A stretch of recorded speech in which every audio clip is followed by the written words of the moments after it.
I always have people ask me, like, man, how's that working with your dad? And I tell them the same thing. Man, I'm trying to find something bad about him. You know what I'm saying? And I say that not arrogantly, but he's just a role model. He's good. What's going on, everyone? Thank you for joining us again this week. Welcome to Manhood Matters. We're having conversations around challenges dominating a man's journey through life. These topics are explored by real, everyday friends with a lot of experience. And we have the occasional expert guest. Let's get it.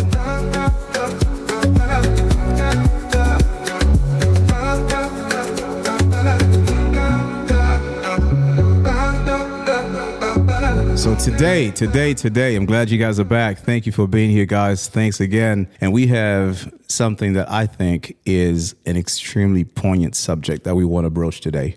It's not easy for any of us, to be honest with you. And it's going to be very, I think it's one of those things where we don't think about it too often, but every once in a while we are reminded. It's the subject of specifically, we talk about our parents, right? But specifically our dads. Yeah. And the influence that man has had on our lives, good, bad, or indifferent, whatever it was. I spent a lot of time earlier on when I first became a parent, really talking about how my dad showed me how not to be a parent. That's what I spent a lot of time doing, and I knocked him a lot. I never went back to the every villain has an origin story. Yeah. There's a lot of things he could have done so much better. Yeah. And I go back and I think about his story. And in June of this year, June 24th, I lost my dad after not talking to him for 7 years. And I was devastated. I'm sorry, and I didn't know it would hit me that way. Yeah. It basically was the kind of thing where, it happened. My wife been telling me for months. Yeah. I was going to make that phone call. I never got a chance to. And we'll talk about that more a little bit. But, sure. that was kind of my story, and we'll go more into it. But I know there are some amazing stories here, because one of the reasons, Chuck, that I wanted you specifically on this podcast is I can't have a round of golf without him talking about my daddy this, my daddy that. Before the round I've got to hear my dad 5 times, not only because he's a great golfer, but I got to hear every other thing that he's done that's amazing. And it's funny because I found myself, Chuck and I, we've known each other for a long time, but I found myself needing that, longing for, like, man, that's the relationship that I wish I had. Now, now I'm like, how do I give that to my son? Absolutely. Thank you guys for being here and for being vulnerable and opening up and kind of talking about this. So I want to let you guys real quick introduce yourselves and who your dad is as a man. And if he's no longer here, just, who he was. Chuck Barnes, a.k.a. Junior. Charles Barnes Jr., by the way, a.k.a. Chuck Flavors. Happy to be here once again. I'm excited to share things. These awesome guys, so I'm happy about that. Willie Nash here. Junior. Willie Nash. It is in this real country. Willie Lee Nash Jr. Man. Okay. Big chill, right? Big chill. That's simply put, but thanks for having me back. It's a pleasure again being surrounded by like-minded brothers, and let's kick it off. Real quick, man. Yeah. One thing that I remember driving to Mississippi somewhere, and I was deep in the country. And I turned up a street and said Nash Road. That's right. I called this man. I said, tell me there's not a street named after you. He goes, that's my family's road, brother. We own that land. That's right. That was pretty dope, bro. Nice. It's dope. Yeah, Reverend Walter L. Nash Sr. started that. Yeah. Wow. Many years ago. So I like to say I come from a good stock. Yes, sir. Yes, sir. Yes, sir. Nice. Good stuff. Jabari Pride, not a junior. Yeah. But my name... You mean there wasn't a man named Jabari back in the 50s? Wait, I'm not 70 years old. I did the math on that real quick. But my name does mean the same as my dad's name, which means the same as my son's name. So nice. I didn't want. What is that? Brave or brave warrior. Okay. Yeah. So why don't we just start with you, since you're just kind of the last one to speak. Can you kind of tell us a little bit of background context about who your father is? And I've never met him. I don't know who that's Speaking of which, right? So how do you guys feel, before we even jump into that, right? the stigma, the stereotype of 4 black men in a room, and we all know who our daddy is, right? We were all raised by our fathers, influenced by our dads. We all have sons in our lives. What is the stigma, and how has it been propagated to the point to where, and we know it's not true because I've checked on the facts and we looked at the numbers, and that's not true, right? I don't have the studies in front of me, but it's no worse in the black community than it is anywhere else. So what do you think that comes from, and why is that so prevalent? Because there's certain stories that get clicks. Well, anytime you turn on the 4, 5, or 6 o'clock news, what are you seeing? I don't know. I don't watch the news. For a reason, right? Because you're pretty much seeing the same. And it's funny because my mom watches the news every day. I'm like, Mom, you can go ahead and turn it off. I'll tell you what's going to happen. You're going to see a black person doing 1 of 3 things, or you're going to hear something that's not relevant to what you need. And it's all going to be negative. None of it's going to be positive. Yeah. There's just certain stereotypes that are going to get clicks because they're going to incite a feeling, typically not a good one, within a majority of the population that they're trying to get money from. This is really what it comes down to, right? But Jabari, even before social media, you'd hear, black fathers are absent. There'd be all kinds of weird things. I believed it at some point. Mm-hmm. I thought it was true until I looked into it, and I thought, well, why is that? And when I looked into it, there was nothing to find, because it just turns out that, they're broken families, and they're in every race, every ethnicity, etc. So I think that it's for black men, it's just put out more. I believe that's what you're saying. It's just more. It's just exposed more that that's the way that it is. And I think back in the slavery days, we were used to reproduce. They wanted they call it breaking the buck or breaking the something back in the day, where we were used to reproduce. They wanted the big, strong black man, and that's all that we really were used for, And I think that some of that still kind of is in the media and put out there now these days, and it's unfortunate. It's unfortunate because it is a lot of black men who are there for their families, and they take care of them. They're the head of the household. Everyone that I know. And they provide. I mean, we're here talking about this because we know that it's an issue, and we need to put that to sleep. Yeah. We won't. Yeah. But we can try. To help, right? Exactly. I mean, there was a political movement back in the one of the 60s, 70s, or 80s, where in the South it was like the political agenda was to demonize black people, so that way the poor white people, it was like, oh no, you're not like, because before it was everyone was poor. It was the poor people and the rich people.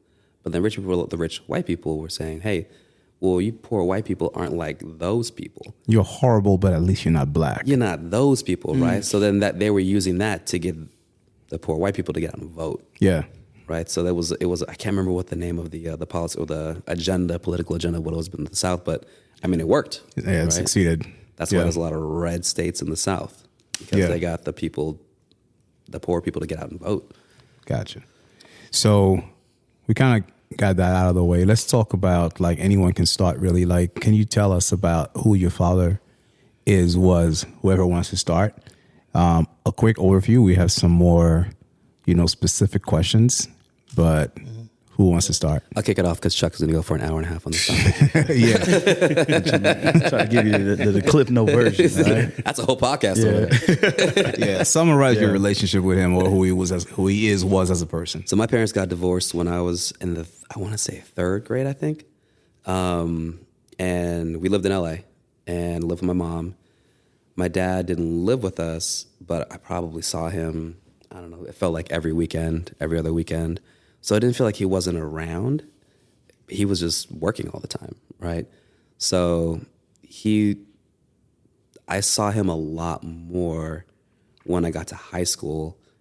And then I started running track. I started doing very well. And then it was time to figure out, like, okay, you can go to college on this. So then my dad kind of stepped in as almost like my manager, because my mom's from Jamaica. She's a doctor. Her thing is like, no, you need to be studying, and then get a academic scholarship, because that's what I did, and that's just how we're gonna do it. And it's that was like, no, he's got some talent here. Like, yeah, he can do that, but he could also do that. Like, let's get someone to pay for his school. Yeah. So then he just kind of molded me, and he was like acting like as my agent, and he would talk to the coaches, and so then he really stepped in at that point. And right. So. Yeah. So it's awesome because he was there when he was instrumental. Correct. Because there are seasons. Correct. Where there are times where both parents need to be there. There are times where you need your mom more than ever, and there are times where your dad needs to step up. And I think that age for a young man is usually around that age when they're starting to turn into a teenager. Yeah. Through the rest of their lives, because then, at around 20 years old, they kind of go on and do their own thing. But then that friendship, rekindles later on, right? Sure. So he stepped up when he needed to. And right now, you say pretty much you guys talk every day. Yeah, I'm sure my phone's on airplane mode. I'm sure he's probably called me 6 times already. Who, your pop? Wow. Yeah. Yeah. Oh, nice. That's awesome. That's nice. That's awesome. Yeah, so I have no ill feeling towards him. My parents get along. Yeah. So I mean, it's great. It's a situation that worked out for me. Yeah. Right. That's awesome. It's something that got me thinking about this. I remember when I was living in Bartlett, Tennessee, right? So I'm in this little cul-de-sac. There's like 21 homes. And I'm like the lawn Nazi, right? I'm the guy who walks around and checks out your shit because I'm part of the HOA. Goddamn, I want to make sure your lawn's that not. guy. Yeah, I was that guy. I was super annoying. I didn't bother anyone. I never wrote Bad citation. No. emails. You got your trash can a little close to the mailbox, right? My whole thing was just the grass, man. It was just like I love the house, Yeah. I love where I lived, and I love my lawn. But there was this one guy who was 3 doors down from me. His lawn was exquisite, right? I was like, what the hell? So I kept watching I was gonna fire my guy and hire his guy, right? So I see this little dude, and I thought every other week or so, this guy showed up sometimes twice a week. He'd show up in a little pickup, he'd get out, and finally I caught him one day. I saw him, I was like, boom, I'm gonna talk to this guy. So I walk over, I'm like, hey, listen, man, I need you to do my lawn. He's like, not doing your lawn. I'm like, whatever this guy's paying you, I'll pay you that, whatever. You're already here, you might as well. He's like, no, I'm not. I don't work. I'm retired. This is my son's house. Right? And I was like, oh, okay. Right? He's like, yeah, you know Paul. I'm like, yeah, I know Paul. Fuck Paul, because I'm trying to get my lawn. I want to be you out of the month. And Paul's looking better. He's like, yeah, this guy was taking his time. You can tell it was meticulous. He basically took, anybody could cut grass, but this guy was out there with scissors in hands, making sure it looks amazing. And he took so much joy in doing that. And then I saw their relationship, and I thought about it, right? Because I knew people who have, they have their dads come around, they hang out with their dad, they're friends with, and I didn't have that, right? Yeah. As an adult, I had it for a little bit, kind of lost it, and then this was during the time where I really wasn't even talking to my dad. Yeah. And I longed for it. And I found myself as a 40-something-year-old man going, it's going to sound crazy silly, but it's like, damn, I need my dad in my life, right? Yeah. I needed that as an adult who has children of his own, seeking for that relationship. It was a piece of me that's always been missing. And it was just like, I would watch it. Yeah. That's why when I would talk to you, guys like that, and I was like, they have this in their lives. I would always admire it. Thank you. And I always kind of say things like, I want to make sure that my son never longs for this. Absolutely. Right? Yeah. So that's why I started thinking about it. So my relationship with my dad was always, my dad, we grew up in Haiti. So foreign country where my dad was the traditional, not a men's man. No, not in that way. He's not lifting shit. The dude had servants, right? Okay. Well, servants. Middle class. Slaves or servants? I'm just curious. We paid them. I'm just kidding. And that is a servant. Only 15 cents a day. It wasn't much. But if you're middle class or upper middle class, back in the 70s and 80s in the Caribbean, you're gonna have maids, right? Gotcha. You got people that cook and clean and all that stuff. So there's nothing. He's not doing any manual labor, right? But he'd get up and go to work. He was an accountant, so he'd get up and go to work. I hardly saw him, but he was the kind of guy. Picture, your wife's giving birth, right? And the guy sits outside in the room smoking a cigar, the whole nine. They're not in the room. Like that was traditional. Nice. The wife does, the mother does the raising of the children. He was really not traditional, but stereotypical in that way as a man. So the relationship was one where, as a child, I feared him. I feared him. I always wanted to impress him, and it never seemed like it would ever be enough. And I looked at my dad. He was great at everything in my eyes. Yeah. Right. He was larger than life. Yeah. Right. My dad's 5'6", but I thought he was a giant because Well, I mean, compared to you, Yeah.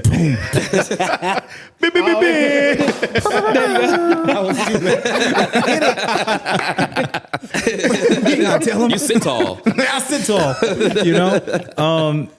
But he played soccer. I played soccer growing up. Yeah. But he played on a professional team, and people knew him. So I aspired to be that good, Then he wrote poetry. I wrote poetry, but his shit is on the next level, right? So everything that he's a musician, I became a musician. Everything that he's done, I emulated. Yeah. Wanted to do as well or surpass him. So that was our relationship. So from a distance, I would admire that, want to be that way, but I never truly earned his respect in so many ways. Yeah. And if I did, he never told me. Do you think that was his way of getting you to the point where he felt like he could be proud of you because he saw where you? Because some people are just like, I'm not going to tell you I love you because once I do, you're going to stop. Mm-hmm. And I want you to keep driving forward and know that if I keep being like, yeah, that was good, but it could have been better. It's possible because I remember one time I had to go to, I went to live with him for 1 year. My parents got divorced when I was 14 years old. So at 16, it's just that at the time, I told myself, I'm never going to Florida. I just hated the place. So psychologically, it was one of the worst years of my life because I went to live with my dad for that 1 year and I hated it. So later on, I was like, I'm not going to Florida. I hate Florida. Of course, I ended up moving to Florida and lived on a very nice golf course. Very nice. You got the good grass? Huh? You had the good grass in Florida? No, I had the Florida grass. Some shits are like blades, bro. Fescue. But, the thing is, when I lived with him, I remember he was going to get me registered into this school. And we went to a nice school, and we didn't live in the district. He got very upset. So we walk out, and he goes to the school where I was supposed to go, and it was a bad school, right? And instead of getting mad at these folks and his situation in life or whatever, he got mad at me. And I'm like, he was like, basically like, look, if this was any other child, any other kid, I wouldn't worry about it. But you, like, you're gonna be a follower. You're gonna follow these people. You're gonna be that guy who's like, if they tell you jump, you're gonna say hi or whatever. So that's why I'm worried about you going to this school because you don't have a mind of your own. And I'm going, where's this coming from? Like, I've never done anything wrong. I'm straight A student. I'm doing everything I'm supposed to be doing, And I'm like, but that was the attack. And that was to your point. Later on, when I was growing, I told him, I was like, dude, what was that about? And he was like, because I wanted to do this reverse psychology on you. And I was like, that's a horrible technique, dude. That was so bad. I was like, it scarred me. I hated the whole state because of you. But did it work though? No, that's not why. That's not why I didn't do bad shit. I just wasn't that kid. You know what I mean? That's not why I didn't just start running with the wrong crowd. Plus, I was still with my dad. I was terrified of that, man. I wasn't going to do anything. Yep. Right. You know what I mean? Yeah. But yeah, man, that's kind of what led me to that path. But there's more to it, brother. I'll talk to you about that in a second. But go ahead, Chuck, man. You want me? All right. Well, Charles Barnes is my best friend. Awesome. I don't take that lightly, guys. I know what I got. I'm not spoiled about it. I feel like I thank God for that relationship that I have. Hell, we even work together at the janitorial supply business Action. And I'm like, people say, how's that working with you? Just throw a plug in there? Well, janitorial supplies. Is that the name of the company? You work together at the company that you guys call. Correct. Correct. So, I always have people ask me like, man, how's that working with your dad? And I tell them the same thing. Man, I'm trying to find something bad about him. You know what I'm saying? And I say that not arrogantly, but he's just a role model. He's good at golf. I mean, I can't even beat him. I'm 45 years old, barely beat him. Like I beat him once every 2 years. We do a celebration when it happens. But no, we like the same things. We love sports. It's just the character of him, man, is a family man. That's ultimately who Charles Barnes is. He's a family man, and I feel as if I have 3 boys of myself. I am a family man as well. And, you always want to be, I was always worried about growing up to be comparing myself to Dad. And as I've gotten older, he's made it comfortable for me to be you. You know what I'm saying? Yeah. And that meant a lot to me because I was always trying to compete with trying to be like him or better. He said, just be you. And And I took heed to that, man, and it created who I am. I have my own character, and he allows you to be who you are. And it's a trait that he has with the company as well, where he allows our employees to be who they are. And not only that, we're the only diverse minority company, with black and white people working together. And I think that's instrumentally to him, that he's done that. So that's a little character of him. So it's a lot of bullet points, man. I can just talk about them, but we're going into it. Yeah, but ultimately, there's some good stuff that I want to share with you guys about it. How he's helped me in life and some of the things that he's taught me. But ultimately, man, it's a respect level where he's my best friend. But at the same time, it's like, what's up, nigga? I ain't talking to my dad like that. It's a level of respect. Yeah. And he respects me the same way. That's very important because I have an ego too. But at the same time, I know how to respect the OG, that kind of stuff. So we just got a good relationship, man. And I don't take that for granted for nothing, man. Like, I enjoy it, man. That's it, man. I feel like I know him. Like, yeah. I've met your dad several times. I've met him several times. But when I tell you I feel like I know him, it's like when I meet him, I go up to him like, hey, how you doing, Mr. Barnes? Like, whatever. It's been a while or whatever. And he's like, been a while from when? Because I don't remember talking to you. But it's like, that's how much I hear of him. Yeah. Just from talking to Chuck, Yeah. But that's a powerful thing. And again, I'm telling you, man, there are a lot of men out there, including myself, who long for something like that. Like I want my sink to be broken and call my dad, and not the plumber be like, hey, I just YouTubed this. Can you help me fix it? Yeah. And then he comes over and does that. And that's what it's about, man. When you have little obstacles in life, you fall down. You want to have that mentor person or something to run it by. Of course, I talk to my significant other about things, but when it's like a manhood thing, ain't nothing better than the fatherly advice, bro. Man, yeah. Bro, listen, I'm telling you, when you get that fatherly advice, it's like I'm not naive, but he be like, look, you can jump off the bridge, but you got to jump like this. I listen to that. You know what I'm saying? So ain't nothing better than a father-son advice and of any of that, man. It's awesome. And we never stop needing it. Yeah, because I'm yearning it for every day. Though. We never stop needing it. Yeah. But the day that you act like you know it all and that way, it's not gonna work. Yeah. You gotta respect.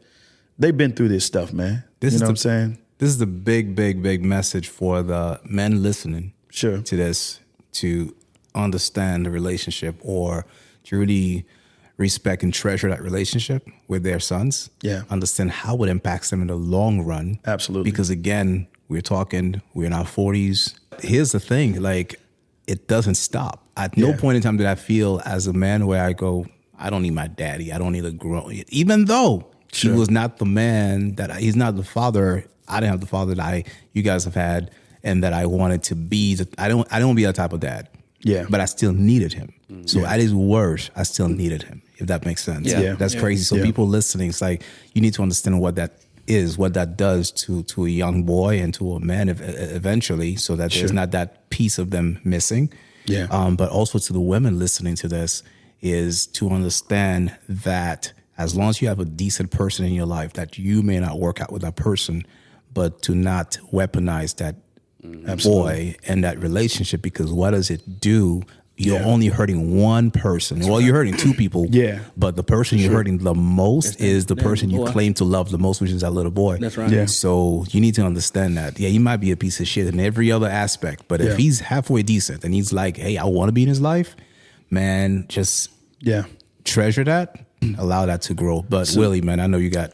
I was gonna say, Will, real quick. This is something. We're vulnerable here, and it's something bro. very, very, very. You guys don't know about this. Stephane does know. I have 3 boys. I do not have a relationship with them, and that is, how everybody has a thorn in their side. Like, this guy is like a perfect life, or whatever they say about you. That is the thorn in my life. It is exactly what it is. It's been weaponized.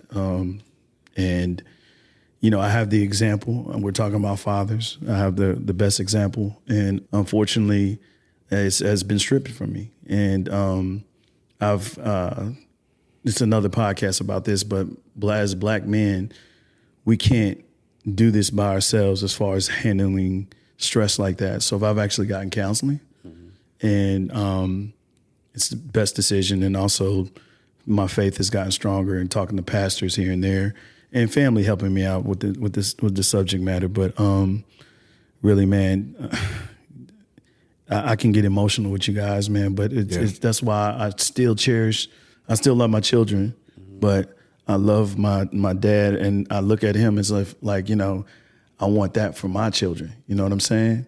And it's something that I'm still leaving it in God's hands. I still have, you know, hope about it, but I just pray that my children see the light, and you know, it's a lot, man. It's a whole lot, man. But I'm just telling you guys that when you have a parent and is halfway there, Stephane is saying it, man. Like, you can't. I know he regrets not talking to him, man, but that's the whole thing, man. People need to understand, if he's halfway there and he's there in your life, give him a shot. You know what I'm saying? Just beat it. You know, just. How old are your boys? They're 24 and 23 and 15. So they're old enough to really have a mind of their own. Yeah. But the issue is the conditioning. The conditioning is so years. much, Right. along with, and I'm not the only one. Yeah. I've heard more when I'm screaming out talking about this. I've heard so many people talk to me. That's what I went through, and they get older. But you know, I'm leaving it in God's hands, guys. And one of the things that I realized, once they're independent and they don't have to depend on her money, and they make their own decisions, then I'll regain that relationship with them. Wow. Now, granted, I'm like, you know, on Stepdad, you know, Will Ferrell, like I call, like, hey, honey, he said hello to me. I'm calling every day. I've been doing that, and I still keep faith of that. But I have to live my life. I have to move on and leave it in God's hands to just pray that they will see the light. Yeah. But as long as they, thank you, man. But the one thing I will say is that I can see how brothers would just say, man, fuck this shit, man. Yeah, because it's not like you ain't trying every single day, which is crazy, because you're still trying. I'm still trying to this day. So when they do come around, you know, it's like I'm going to give them a hug. I love you, boy.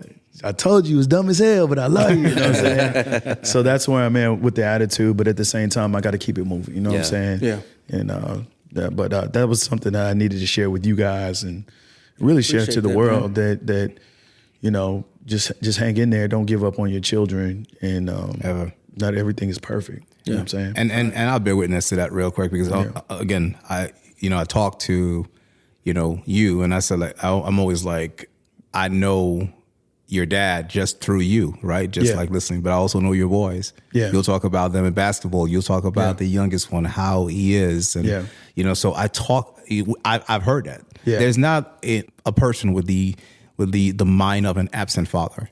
Right. Who's talking about his boys on the golf course with his boys. Right? That, We're out there on the golf course, and Chuck is like, my son's this, my son's that. Yeah. That's not right. You know what I mean? Like, it's and that's not how the conversation goes if you don't give two shits. Right. And it continues. Now we'll go into our own little bitch fest about the ex and this and that. We're like, this motherfucker, right? You know, that happens. That's part of it. But like the reaching out to the boys, and the hurt, the driving from Memphis all the way to North Carolina to go see them and be turned away, you know, and brokenhearted. 11-hour drive and the flights and stuff. You know, to be like, trips. You know, and he'll do it, and he'll do it again though. That's what. There's no, I ain't never doing this again. He'll do it again. Yeah, you know. So it's a great testament. Brother. Yeah, and exactly. I will say this, man. You know how like you would. Thank you, man. Appreciate it, brother. For real. But there's some dark paths I've been in with the situation, and I've talked to my friends, and Stephane is one of my friends that he's not brother, and I've talked to him about things of how I feel and what's going on, and he's giving me the best advice of just coping with it on a day-to-day basis. He's going through his own thing too, but he's still giving me advice. You know what I'm saying? Right. Yeah. So it's always important. That's what I was saying earlier in the first podcast. You got to tune into the first podcast, but we were talking about, you know, just really, man, I'm really lost for words right now, but I really want to say you got to have a person, like a buddy in your life that you can call every day through the struggles and talk. Talking to Stephane about fatherhood is one of the big highlights of my life that he's helped me. He's catapulted to where I am right now. You know what I'm saying? So shout out to Stephane with the fatherhood advice. You know what I'm saying? Hit the button. Hit the button. Beep, beep, beep, beep, beep. I don't know which button it is. I'll say it. Just say it. I'll pretend. Yeah, but thank you. You've been the same. Yeah. You've been there for me the same, brother. Yeah, you know, I appreciate you. Yeah. Willie, man, let's talk about senior. Let's talk about Willie Nash Senior. Where do we begin? Willie Senior. Yeah. After listening to you guys, I'm starting to dread talking about it. No, man, it's your right, story, brother. It's brother. all right. Your story. Man, dude, he was everything. Yeah. I mean, I remember, laying in the bed 11 or 12 o'clock. I couldn't go to sleep till I heard his truck pull in the driveway. Nice. You know what I'm saying?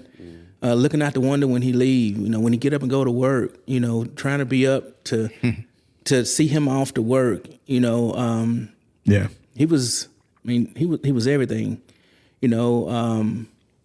so I can talk from both ends, you have a great relationship and then he's taken away from you. Yeah. Not saying your relationship wasn't great with your dad, but it was just somewhat different to where I literally idolized him. He was strong, hardworking. He took care of the family. If we was broke, I didn't know. Lights were always on. We didn't have many issues. Yeah. And then my mom died first. So my dad was always working. So mom was the one who's doing the homework. She's cooking and all that type of stuff. So while he was working, when he came home, it was always, again, it's very exciting. I might be just rambling off because there's just so much going on in my head that. So when she passed away, she died at 52. Wow. Okay. Oh my goodness. Let's start there. Wow. And so losing her really changed me and his relationship to where it got better. Nice. And hell, as a kid, I didn't think it could get any better. Wow. But it literally got better because although we knew we loved each other, we never said it. Oh, okay. So That's that strong man mentality too. Yeah, Like, yeah. nigga, Yeah, I love you, man. I love you too, nigga. It's kinda like what you said. We were talking about earlier that he never told me, although I knew he showed me. Yeah. He showed me that he loved me. And then when I lost my mom, then we tell each other every day we love each other. Hey, Dad, I love you. We never ended a conversation with that. He was one of those type of men that he brought his check home. All he wanted was a little money out of it. Mom paid all the bills. So my mom went to the grocery store and all that. So when she passed, we had to take on certain roles for him. He didn't really have to pay the bills per se, go online and write a check or and it's whatever. you and your sister, right? It's just me and my sister. Okay. So I took on the role of making sure all the bills and stuff was paid. My sister took on the role of going to the grocery store and washing his clothes and all that because, again, he was old school. Mm-hmm. He didn't have to do any of that type stuff. So in doing that, it brought us closer. We started having conversations about my mom, and their relationship, how they got started. He was a star football player and she was a cheerleader. And he said, man, listen to that. Yeah. That story writes itself. Yeah, and he said he saw one look at her. He said, "That's the woman I want." They got together. I had my sister. I think she was 17. My mom was, and my dad was 21. And then I came along 4 years later. You're the youngest? I'm the youngest. I'm the baby. Lord, yeah. So I'm the baby. So like I said, our relationship got a whole lot better. We started spending time together. Then I was presented with an opportunity to move. And I tell you, that was the hardest decision that I had to make. Actually, to be honest with you, me and my wife, because she got the promotion with her company as to why we moved to Georgia. Yeah. And I'm like, I'm not following a woman, you know. Yeah. I remember you had a hard time dealing with that. I remember those conversations. I had a hard time because you yourself, you're a man's man. Yeah. It's like no, she follows me, I don't follow her. Like I lead, I provide. Right. And she got this dope ass promotion with this great company, and he's got to pick up and leave. At the time, you're a team leader at ADT. You're killing it. Yeah, I remember that. Yeah. So transferred. So make a long story short, transferred from the ADT in Memphis to the one in Georgia. Like I said, she was doing great with her company, but I did not want to move. Me and my dad, it was great, you know. But I had to leave him. Then we just had my daughter. So now I'm like, I'm moving away from my dad. I'm taking my daughter away from my dad. You know, he's the last parent I got left. He didn't want me to go. I didn't want to go. Oh, man. So, but what it did was, now that I look back at it, it gave him the reason to leave Memphis. You know what I'm saying? So he'll come to Georgia, you know, and see me, you know, hang out. When we moved, he helped us move in and all that good stuff. Nice. And then he got, and this all happened out of the blue. He was 66. And I remember calling him on his 66th birthday. I said, no matter how you turn 66, Dad, you go always, you 66. Yeah. And I never would have thought he would have seen 67, you know. Oh, man. So I was in St. Louis at the time that he passed away. I got a call from my uncle, and they said, man, you know, your dad, man, he's not doing well, Willie. He's sick. He's not doing good. Well, I said, okay, so I'm panicking. I'm like, what's wrong? Yeah. So me and my wife, we packed up from St. Louis. We loaded up the car. We left the kids in St. Louis with her sister, because we was there for, I can't remember, maybe Halloween party or something, because he died October the 27th, 2018. And we rushed up to Mississippi, Nash Road. That's where he died. On the street. He stayed. He died on the road that is named after the family. So he was doing some yard work. They say he was cutting a piece of wood, and they say he got winded, and he asked his little brother. He said, "Hey, finish chopping and cutting this wood."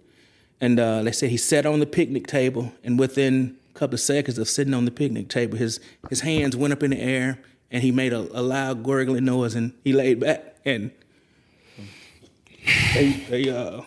he pretty much, he died in the yard. So we get to Memphis and all that, and take care of his range. But I mean, I hear the conversations that you have about your dad and how he's there, and you're able to do and share and do all these things with him. Like, my dad had gray, but I never got to see my mom with gray hair. You know, but my dad did get a little gray, and so I got to see that. So the part of being able to return the favor. Yeah, man. I can't do it. Mm-hmm. You know, all the things that he did for me, I would never be able to, sometimes I wonder, are you proud of me? Yeah. Because I spent my whole life trying to impress him or, be just like him and all that. And I never got a chance to see it. He was proud of you, brother. He was, man. And I hope and I pray that, that he is. I live in his image, like they say, I was the chip off the old block. He was the block and I'm the chip. Yeah. And I strive every day to be as great as he was. That's awesome. As great as the family name is. That's why the name of my company, Nash Group Insurance Service. Everything I do is for my name. Yeah. And for the name that they gave me. Yeah. And my goal is to keep a part of him going, keep that strength going, keep working hard, and keep making them proud. So. Yeah. So Willie, he's definitely looking down right now, and he is proud of you, brother. It hurt my heart to see you thinking, second guessing that, brother. Yeah. From the outside looking in, that I know he's proud of you and the legacy that you're continuing with your company, man. Yeah. So appreciate it. Don't second guess that ever again, man. Well, even when he was here, right? That relationship got so solid. Yeah, correct. Him telling you from the way he grew up. Right, like the guy who goes out and just like chops wood with his hands and shit, and just builds a house and things like that. Yeah, for that person to eventually later on, even though he was a great dad as you were growing up, but later on for him to even just be like, "Hey, son, I love you," and talk to you, that is telling you everything you need to know throughout as you as a grown man. You got your own family. Absolutely. Him not wanting you to leave. Yeah, dude. If I had a 10 of what you had, you know, in a way, I'm almost like, I wish I had it, but in a way, I'm just like, I don't know if I'd be okay to keep it together. Because my dad's passing is so recent, you know, and it affected me in a way where I was just like, holy shit.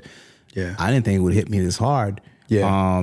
You know, I was traveling too when I found out, but like, yes, to that, I think I know the answer. The answer is just obviously, you know, he was very, very proud of you, brother. I appreciate it. Awesome, man. Yeah, definitely. You know, just no different than we all look at you and we go, we all proud of you as a brother and what you're accomplished, you know, what you've accomplished and, you know, the person you are, the man you are, which is why I asked you to be here to talk about this because, again, if there's a relationship that I'd like to have with my son is what you have with your son. Yeah, so I look at that and what you have with your dad and I go, this is what I want my son doing. That's why I started playing golf. Yeah.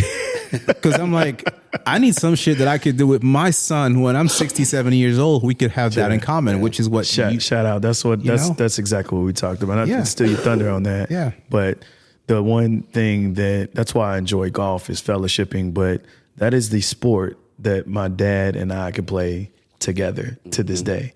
And he kicks my ass still, which is kind of embarrassing. So, but I remember the day we played basketball and I know you whooped his ass, no mercy. Well, you already know where I'm going with that. So he taught me my whole life to play ball since I was 5 years old. And so it's that pivotal moment in his life where he played pickup ball with me. And we did it at an age, I think I was like 16 or something like that, just giving them buckets out there. You know how I do. But anyway, I saw my dad just being with me, playing the sport with me. You know, it's a young man's sport. It ain't Bronny and LeBron James. That's why that's a miracle, by the way. Right. That is awesome to see that. You probably won't ever see that in a long time. So make a long story short, to see him try to struggle, try to play with me, play basketball with me, and just showed how big his heart was or whatever. And I said, you know what, Dad, you good. At that time, I knew I wasn't going to play golf. I wish I played golf. That's remember the last podcast, we talked about 20 years, if you could do something maybe for yourself, probably get into golf and play golf. A lot sooner. A lot sooner, right? So, but it's a segue to the relationship we have amongst each other. And we play the sport together. Not only we play golf, we talk, you know, about life and stuff like that. So getting to a hobby, we both have that same hobby is what Steph is basically saying. Yeah. To have a hobby with your son, to play golf is priceless. Yeah. I appreciate you guys for being here. I appreciate you guys for listening. And we'll talk again next week. See you back. Manhood matters, baby. Let's get it.